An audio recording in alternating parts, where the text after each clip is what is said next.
So here I have defined 1 ampere meter is the strength of a magnetic pole when it is placed at a distance of 1 meter in vacuum to the similar pole and they exert a force of 10 raised to power minus 7 Newton on each other. This is the definition of 1 ampere meter pole strength.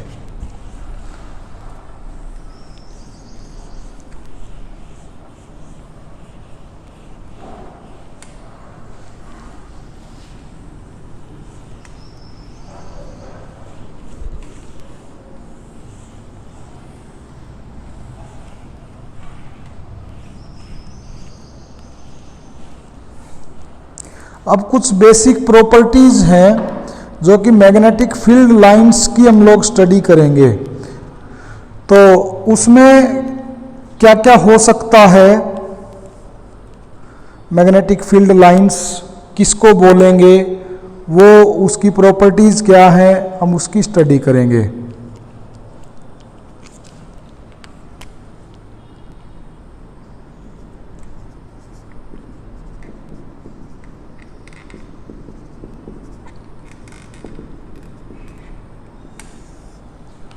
अब magnetic field lines क्या होता है, ये similar जैसे आपने electric field lines सीखा है उसी के जैसा this is magnetic field lines. Magnetic field lines का मतलब क्या है कि जैसे ये एक मैग्नेट है, इस मैग्नेट के चारों तरफ मैग्नेटिक फील्ड बनेगा जिसके अंदर ये फोर्स लगा सकता है। अब एक सिंपल सा नीडल लो, मैग्नेटिक नीडल, उस मैग्नेटिक नीडल को मान लिया ये छोटा सा मैग्नेटिक नीडल है। जब आप इसको फ्री छोड़ दोगे तो ये मैग्नेटिक नीडल जो है इसके फोर्स की वजह से या तो दूर जाएगा या इसके पास आएगा। अगर फोर्स ऑफ रिपल्सन लगा है, इन दोनों के सेम पोल एक साइड में आ गए तो रिपेल करेंगे, और अगर इन दोनों के अपोजिट पोल हैं एक दूसरे के आमने सामने तो they will attract each other. तो इस फोर्स ऑफ अट्रैक्शन या रिपल्सन की वजह से ये जो मैग्नेटिक नीडल जिस रास्ते से जाएगा उस रास्ते को हम बोलते हैं मैग्नेटिक फील्ड लाइंस। तो it is the path followed by a magnetic needle in the magnetic field of any magnetic material. तो इसको हम क्या लिख सकते हैं, it is the path followed by a magnetic needle, जो कि बेसिकली क्या है, एक स्मॉल मैग्नेट है या यूनिट स्ट्रेंथ का मैग्नेट भी बोल सकते हैं इसको। It is the path followed by a magnetic needle in the magnetic field of any magnetic material.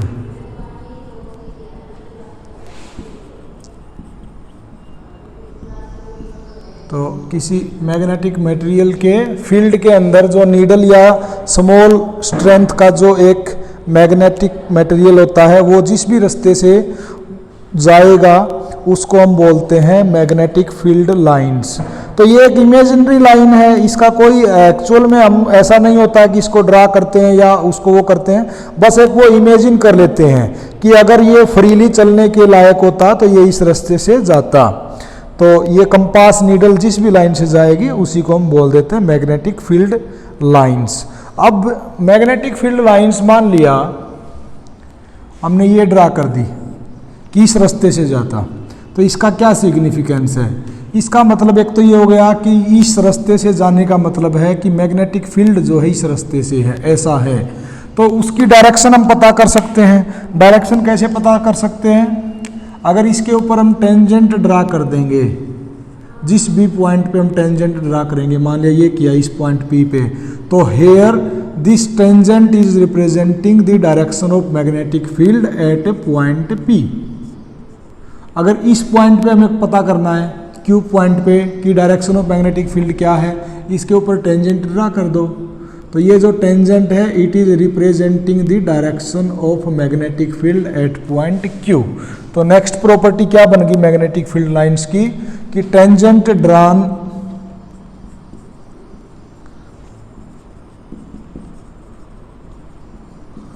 On the magnetic field line, मैं शॉर्ट फॉर्म में ऐसे लिख रहा हूं इसको, magnetic field line gives the direction of magnetic field. ये जो है डायरेक्शन ऑफ मैग्नेटिक फील्ड को बताता है। अब ये जो डायरेक्शन ऑफ मैग्नेटिक फील्ड को अगर बताएगा तो इसका मतलब जैसे इलेक्ट्रिक फील्ड लाइंस में हमने सीखा था कि दो इलेक्ट्रिक फील्ड लाइंस कभी भी एक दूसरे को काटेंगी नहीं। क्यों नहीं काटेंगी? क्योंकि अगर उन्होंने एक दूसरे को काट दिया तो जिस पॉइंट पे वो इंटरसेक्ट करेंगी उस पॉइंट पे हम लोग दो इलेक्ट्रिक फील्ड लाइंस के अलोंग दो टेंजेंट को ड्रा कर सकते हैं। तो इसका मतलब वहां पे दो डायरेक्शन बन जाएगी। बट ऐसा तो नहीं हो सकता, एक जगह पे एक ही डायरेक्शन बनेगी। मतलब वो जो नीडल चल के आएगी मैग्नेटिक कंपास नीडल, या तो वो एक डायरेक्शन में जाएगी व दूसरी डायरेक्शन में जाएगी, दोनों डायरेक्शन में तो नहीं जा सकती। तो इसका मतलब दो डायरेक्शन एक पॉइंट पे एग्जिस्ट नहीं कर सकती। इसलिए two magnetic field lines never intersect each other. तो नेक्स्ट प्रॉपर्टी है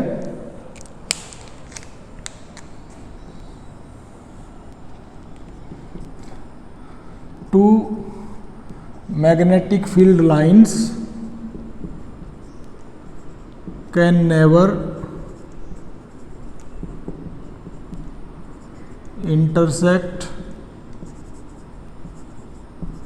each other।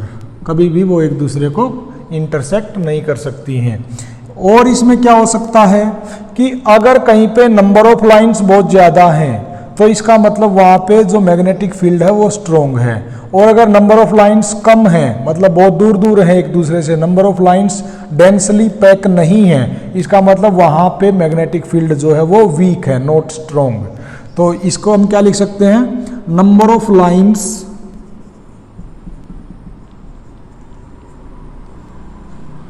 At any location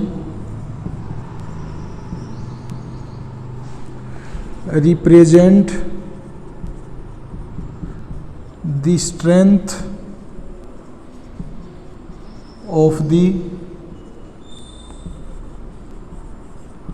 magnetic field at that point। इसका मतलब more the lines, more the magnetic field lines, stronger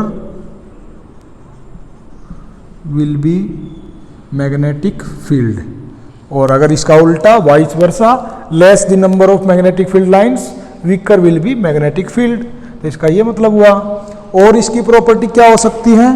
और इसकी प्रॉपर्टी ये हो सकती है कि हम uniform and non uniform magnetic field भी मैग्नेटिक फील्ड लाइंस के कॉन्सेप्ट से पता लगा सकते हैं।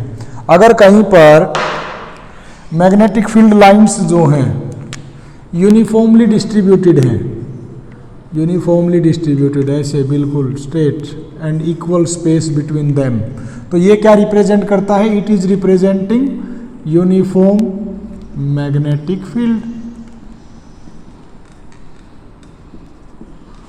और कहीं पे इस तरीके से हैं कन्वर्जिंग या डाइवर्जिंग, तो ये क्या रिप्रेजेंट करता है? Non uniform magnetic field.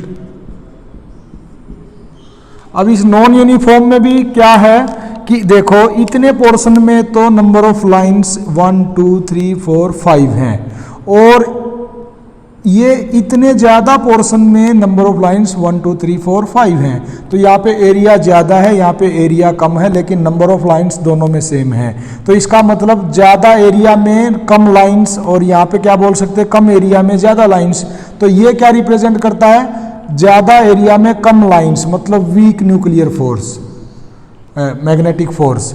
और ये क्या रिप्रेजेंट करता है? स्ट्रॉन्ग न्यूक्लियर मैग्नेटिक फोर्स या फिर strong magnetic field. And here is weak magnetic field. तो ऐसे नंबर ऑफ लाइंस देख के हम बता सकते हैं कि मैग्नेटिक फील्ड जो है यूनिफॉर्म है या नॉन यूनिफॉर्म है, स्ट्रॉन्ग है या वीक है। तो ये दोनों बातों का हम पता लगा सकते हैं just by analysing the magnetic field lines. अब नेक्स्ट एक वेरी इंपॉर्टेंट प्रॉपर्टी है मैग्नेटिक फील्ड लाइंस की। जैसे हमने ये सीखा है कि पॉजिटिव चार्ज पार्टिकल से इलेक्ट्रिक फील्ड लाइंस बाहर निकलती हैं, पॉजिटिव से बाहर निकलती हैं, और अगर पास में कहीं पे नेगेटिव है तो ये इसके ऊपर जाके टर्मिनेट कर जाती हैं, एंड हो जाती हैं।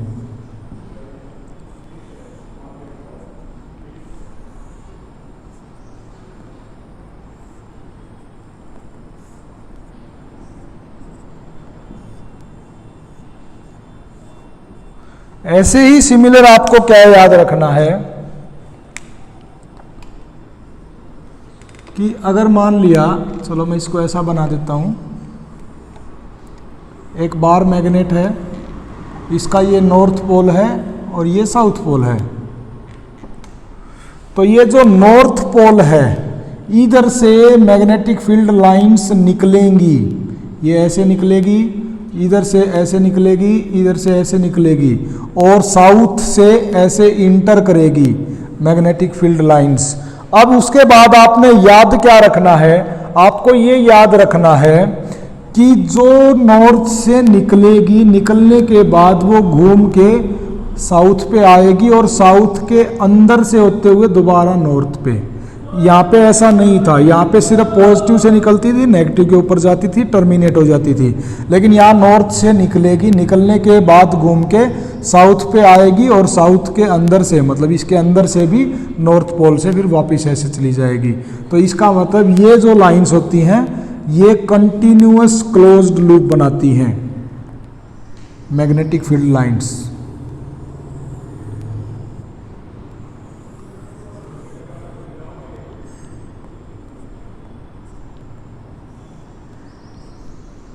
ये इनफाइनाइट तक जाएगी, इनफाइनाइट से फिर इधर ऐसे आ जाएगी, लेकिन अंदर से जाएगी।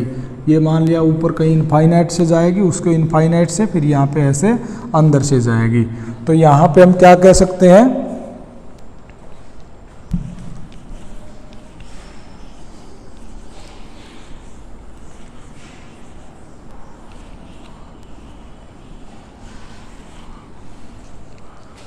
Magnetic field lines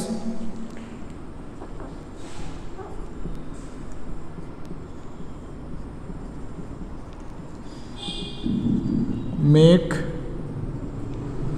closed continuous loop। इसके बारे में ऐसा नहीं लिखना है कि they start from north and END and on south, क्योंकि ऐसा नहीं है, क्योंकि इनके बारे में तो हम ऐसा ही बोलते थे इलेक्ट्रिकल फील्ड लाइंस के बारे में कि they start from positive and end on the negative. लेकिन यहाँ पे ऐसा नहीं बोलना है कि they start from north and end on the south. यहाँ पे क्या बोलना है कि they are making closed continuous loop. हाँ, नॉर्थ से उनकी डायरेक्शन आउटवर्ड होती है और साउथ से उनकी डायरेक्शन इनवर्ड होती है। कब? अगर हम इनको बाहर से देखें, अगर हम बाहर से देखें तो बाहर से हमें क्या लग रहा है कि नॉर्थ से तो मैग्नेटिक फील्ड लाइंस बाहर आती हैं और साउथ के अंदर जाती हैं। इसका उल्टा अगर आप अंदर से देखोगे तो नॉर्थ के ऊपर जाती हैं और साउथ में से जाती हैं। तो हम अंदर वाली बात नहीं बोलते, हम हमेशा बाहर वाली बोलते हैं कि नॉर्थ जो पोल है इसके ऊपर से तो इसके नॉर्थ पोल से तो हमें मैग्नेटिक फील्ड लाइंस बाहर आते हुए दिखाई देती हैं और साउथ पोल के अंदर जाते हुए दिखाई देती हैं।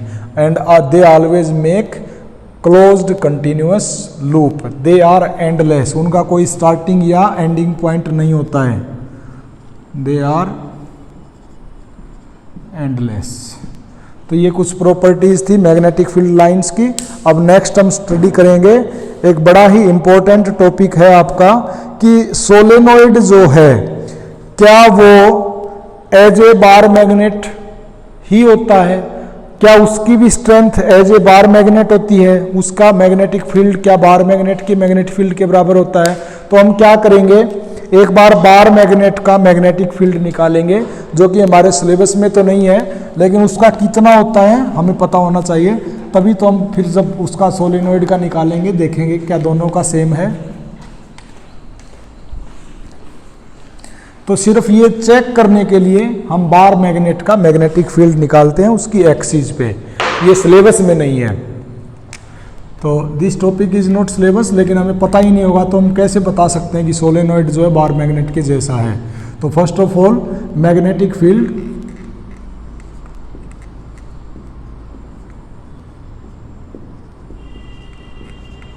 Due to a bar magnet,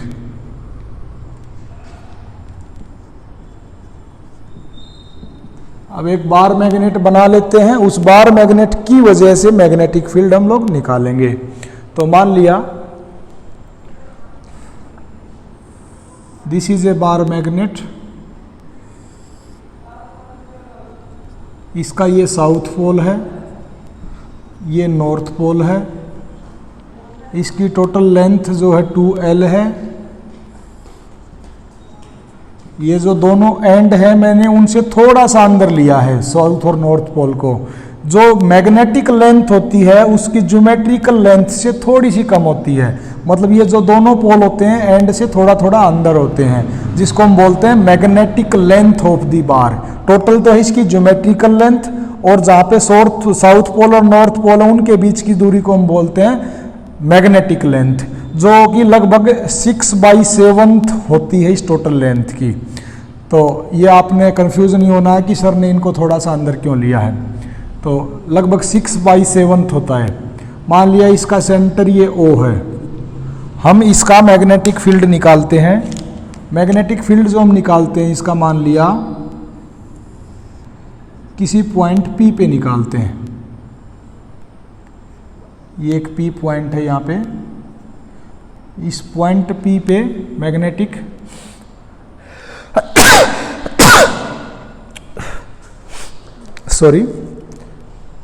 इस पॉइंट P पे हम लोग निकालने वाले हैं मैग्नेटिक फील्ड। तो इस पॉइंट P पे मैं क्या करता हूं, इस पॉइंट P पे मैं एक पोल मान लेता हूं मैग्नेट का, एक सिंगल पोल जिसकी स्ट्रेंथ जो है 1 है, जो कि कभी भी याद रखना आप, सिंगल पोल एग्जिस्ट नहीं करता, लेकिन फिर भी मैं एक आर्बिट्रेरली क्या मान लेता हूं कि एक सिंगल पोल है जिसकी स्ट्रेंथ जो है वो 1 है। तो उसको मान के मैं क्या करता हूं, यहाँ पे इसके ऊपर मैग्नेटिक फील्ड निकालता हूं। मान लिया यहाँ पे मैंने ये मान लिया नॉर्थ पोल जिसकी स्ट्रेंथ 1 है। अब नॉर्थ के ऊपर नॉर्थ जब फोर्स लगाएगा, क्योंकि ये पूरा एक्सिस पे है ऐसे, तो इसकी वजह से यहां पर जो मैग्नेटिक फोर्स लगेगा उसको हम कैसे निकाल सकते हैं, μ0/4π into m1 m2 divided by distance between them.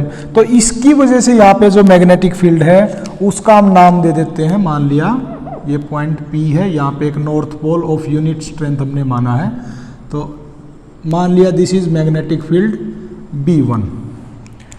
South pole की वजह से यहाँ पे जो मैग्नेटिक फील्ड बनेगा उसकी स्ट्रेंथ को हम नाम दे देते हैं B2। तो ये दोनों एक दूसरे से अपोजिट होंगे, क्योंकि साउथ पोल नॉर्थ को तो अट्रैक्ट करेगा और नॉर्थ पोल को रिपेल करेगा। तो इसकी जो स्ट्रेंथ होगी B1 और B2 वो एक दूसरे के मैग्नीट्यूड हम अलग अलग निकालेंगे और उनकी डायरेक्शन जो है वो एक दूसरे से अपोजिट होगी। तो सबसे पहले B1 अगर हमने निकालना है तो B1 निकालने के लिए क्या फार्मूला है, μ0/4π into m1 m2 divided by square of distance between them. m1 मतलब इसकी स्ट्रेंथ मान लिया m1 है और उसकी हमने 1 ले ही रखी है, तो m1 m2 को हम क्या करते हैं, m1 m2 में m1 को तो m ले लेते हैं, मतलब पोल स्ट्रेंथ ऑफ दिस बार, इसकी भी m और इसकी भी m क्योंकि सेम होती है, और ये 1 ले लिया, तो m into 1 divided by square of distance between them. अब ये जो टोटल डिस्टेंस है सेंटर से लेके पॉइंट P, इसको हमने अगर d मान लिया तो ये कितना बचेगा, यहाँ से लेके यहाँ तक d माइनस एल, क्योंकि टोटल लेंथ तो 2l है, तो d माइनस एल का स्क्वायर। अब निकालते हैं magnetic field due to south pole, mu naught upon 4 pi m into 1 divided by d plus L, क्योंकि ये साउथ पोल जो है इससे d टोटल डिस्टेंस प्लस में हाफ, ये d प्लस एल का स्क्वायर। तो नेट मैग्नेटिक फील्ड क्या बन जाएगा, b1 माइनस b2। ये वैल्यू पुट कर देते हैं, ये वैल्यू जब हम पुट करेंगे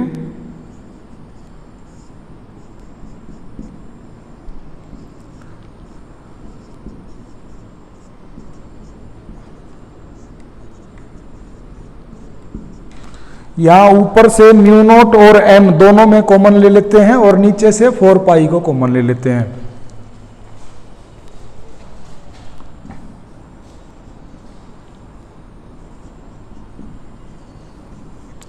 नीचे बचेगा अंदर में 1 by D L minus L पूरे का square minus 1 by D plus L पूरे का स्क्वायर।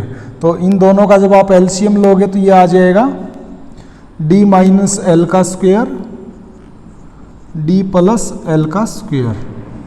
तो ये ब्रैकेट तो यहाँ पे आ जाएगी डी प्लस एल का square minus D minus L का स्क्वायर। तो यहाँ पे इसको आगे सोल्व करते हैं।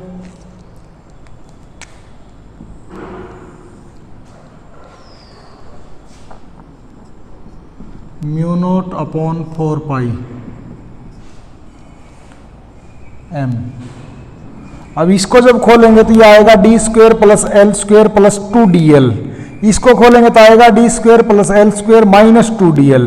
तो डी स्क्वायर एल स्क्वायर दोनों में प्लस के हैं, वो कट जाएंगे, तो सिर्फ बचेगा यहाँ पे 2dl, यहाँ पे माइनस का 2dl, वो माइनस माइनस इसके साथ प्लस हो जाएगा। तो ये बन जाएगा टोटल 4dl डिवाइडेड बाई ये d माइनस एल का स्क्वायर, ये d प्लस एल का स्क्वायर। तो d square minus L square दोनों ब्रैकेट बन जाएंगी और पूरे का स्क्वायर, तो d square minus L square और पूरे का स्क्वायर। तो ये बन गया mu naught upon 4 pi m into, अब मैं इस m इंटू इस 4 को लिखता हूँ 2 इंटू एल और ये 2d as it is divided by D square minus L square पूरे का स्क्वायर। अब मैं क्या मान लेता हूं कि ये जो पॉइंट P है इसकी लेंथ इस मैग्नेट की खुद की लेंथ से बहुत ही ज़्यादा है। If D is very very greater than L, तो उस केस में हम इसको कम नेगलेक्ट कर सकते हैं। तो ये बनेगा म्यू नॉट अपॉन में 4 पाई m इंटू 2l। इसको हम लिख सकते हैं magnetic dipole moment capital M into में 2d डिवाइडेड बाई, अब ये d स्क्वेयर है माइनस 0 और पूरे का स्क्वायर, तो नीचे बन जाएगी d की power 4 mu naught upon 4 pi 2d divided by d की पावर 4। तो ऊपर से एक d कटेगा तो नीचे बचेगा d की पावर क्यूब। तो ये मैग्नेटिक फील्ड की नेट स्ट्रेंथ क्या आ गई, ये बन जाएगा हमारा mu naught upon 4 pi twice of m divided by d cube. This is the magnetic field strength at any point P which is at a distance of d from the center of a bar magnet। तो ये हमारे इसकी field strength बन गई। अब हम एक solenoid की मैग्नेटिक फील्ड स्ट्रेंथ निकालते हैं और उसको चेक करते हैं क्या उसकी वैल्यू भी mu naught upon 4 pi into 2m by d cube आएगी। तो सोलेनोइड का कैसे निकालते हैं देखते हैं अब।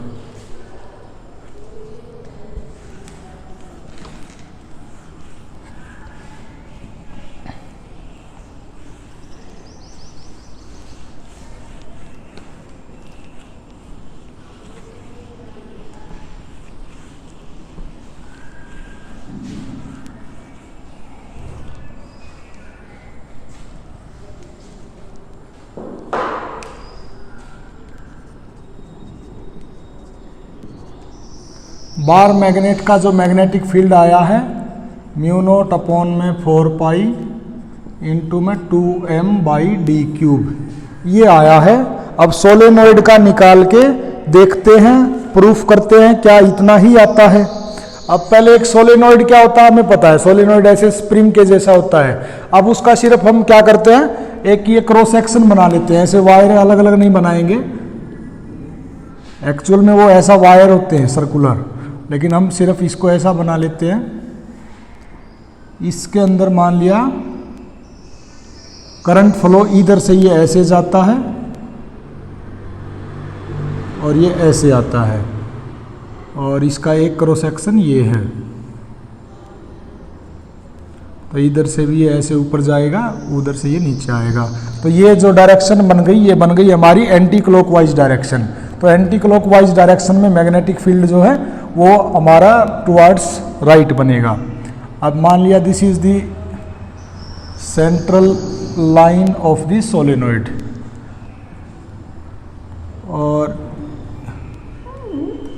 It is the equatorial line of the solenoid.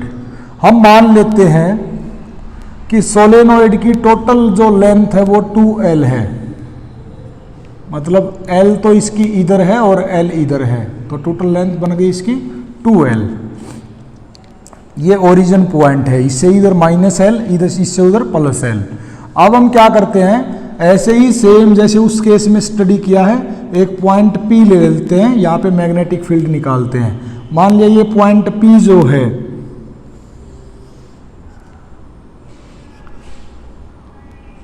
D distance पे है, वहां पे भी हमने D लिया था। अब यहां पर अगर मैग्नेटिक फील्ड निकालना है due to this complete solenoid, तो सबसे पहले हम क्या करते हैं, एक स्ट्रिप मान लेते हैं dx लेंथ की। इसके अंदर जितनी भी वायर्स मतलब सर्कुलर रिंग आएंगी उसको हम निकाल लेंगे।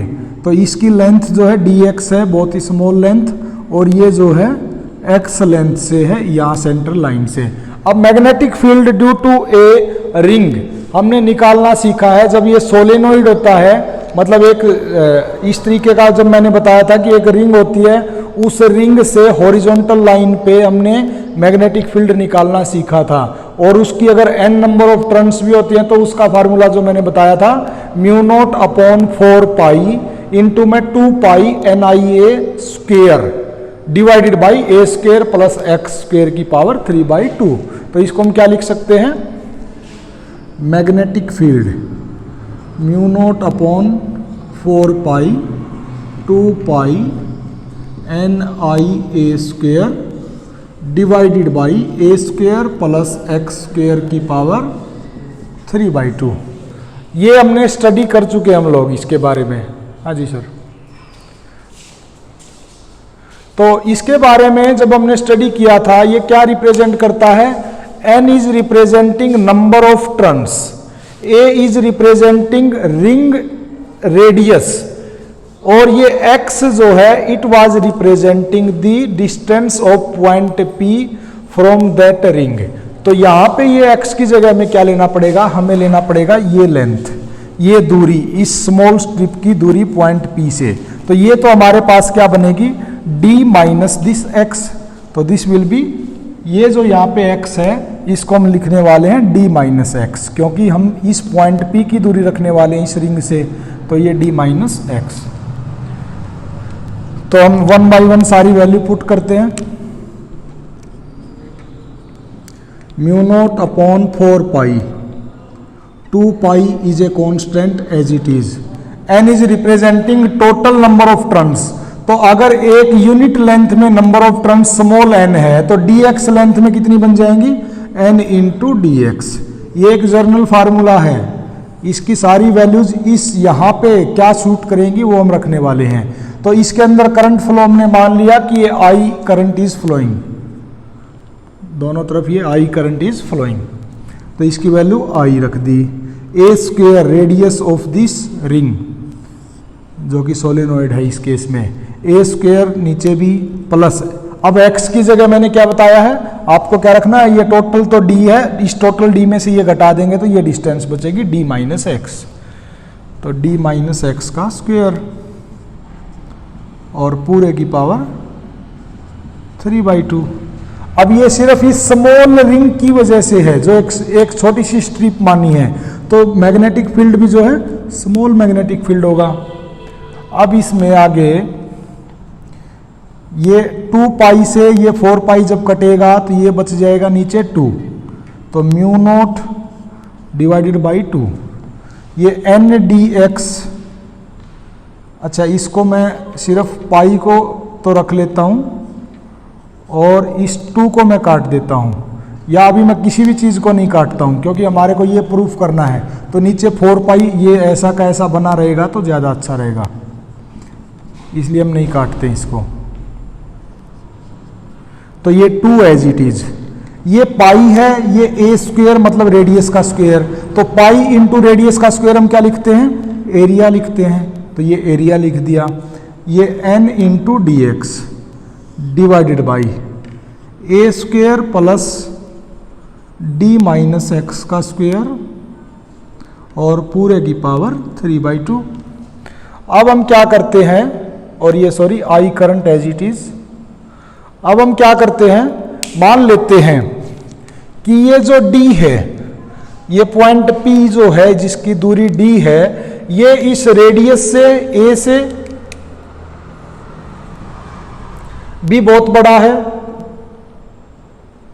और ये जो स्ट्रिप की लेंथ है X इससे भी बहुत बड़ा है। तो हम ये मान लेते हैं कि this D is very very larger than A and X। तो if D is very very larger than A and X, तो इस फार्मूला में हम इस A को और X को नेग्लेक्ट कर सकते हैं, तो D भी क्या बन जाएगा, म्यू नॉट अपॉन 4 पाई, ये 2AI एज इट इज, ये NdX डिवाइडेड बाई, अब a को भी नेगलेक्ट करना है तो 0 का स्क्वायर प्लस d माइनस 0 का स्क्वायर और पूरे की पावर 3/2। तो नीचे सिर्फ बचेगा d की पावर 2, और वो 2 ऊपर वाला इस नीचे वाले से कट जाएगा, तो नीचे बचेगा d की पावर क्यूब।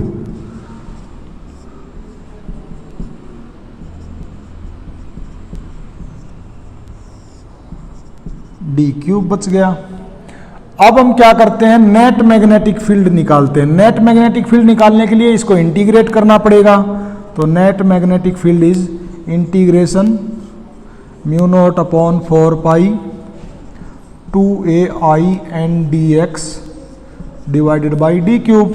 जो जो कांस्टेंट है उसको बाहर निकाल लेते हैं, तो mu naught upon 4 pi everything is constant, ये 2 भी कांस्टेंट है, एरिया ऑफ दिस रिंग या पूरा solenoid that is also a constant, current flow is also constant, n is representing number of turns per unit length, तो number of turns per unit length fixed है, निकाल लेते हैं। d इस point की दूरी सेंटर से, ये भी फिक्स्ड है, सिर्फ dx बचेगा, तो dx क्या है, ये स्मॉल लेंथ, जो स्मॉल एलिमेंट हमने माना इसकी लेंथ है, तो इसका इंटीग्रेशन मतलब लेंथ वाइज इंटीग्रेशन, इधर तो -l है उधर +l है, तो -l से लेके +l इसका इंटीग्रेशन कर देते हैं। तो इसका इंटीग्रेशन आएगा x की जगह हम रखेंगे l माइनस l, तो वो बन जाएगा l + l 2l। तो इसको मैं डायरेक्ट लिखने वाला हूं, b की वैल्यू क्या आएगी आगे उधर लिखता हूं, b is equal to mu naught upon 4 pi 2I या 2AI इंटू में n divided by d cube. Integration x आएगा, फिर l माइनस l जब आप रखोगे तो l + l 2l बन जाएगा। नेक्स्ट इसमें म्यू नॉट अपॉन 4 पाई, अब ये देखो 2 मैंने एज इट इज लिख दिया, d क्यूब भी एज इट इज लिख दिया। अब I है एक, तो I क्या रिप्रेजेंट करता है, current in one coil, n into 2l का मतलब क्या है, n तो है number of turns per unit length और 2l है टोटल लेंथ, क्योंकि l + l 2l, तो n इंटू 2l रिप्रेजेंट करता है number of turns in total solenoid, तो it is representing total number of turns, total number of turns और into में area. तो यहां पे ये क्या आ गया, current in one coil divided by total number of coils या टर्न्स इनटू में एरिया ऑफ द क्वाइल। तो ये क्या बन जाएगा, NIA, इसको हम बोलते हैं magnetic dipole moment, mu naught upon 4 pi into में 2m by d cube. This is the magnetic field due to a solenoid. और ये सेम एज इट इज हमारा आया था mu naught upon 4 pi into 2m by d cube for a magnetic bar. तो bar की वजह से भी इतना ही मैग्नेटिक फील्ड होता है एक्सिस पे, और एक सोलेनोइड की वजह से भी इतना ही होता है। तो अगर आपको ये क्वेश्चन आ जाए कि प्रूफ करो एक सोलेनोइड बार की तरह बिहेव करता है या एक बार जो है सोलेनोइड की तरह बिहेव करता है, तो दोनों के मैग्नेटिक फील्ड निकाल के दिखा दो जो कि सेम आएंगे, तो वहां से प्रूफ हो जाता है कि both are acting in a similar way. जैसे उसका मैग्नेटिक फील्ड होता है वैसे ही इतना ही स्ट्रेंथ इसके मैग्नेटिक फील्ड की होती है, जो डायरेक्शन उसके मैग्नेटिक फील्ड की होती है वही डायरेक्शन इसके मैग्नेटिक फील्ड की होती है। तो by this way you can prove that. Today we are going to stop it here. Thank you.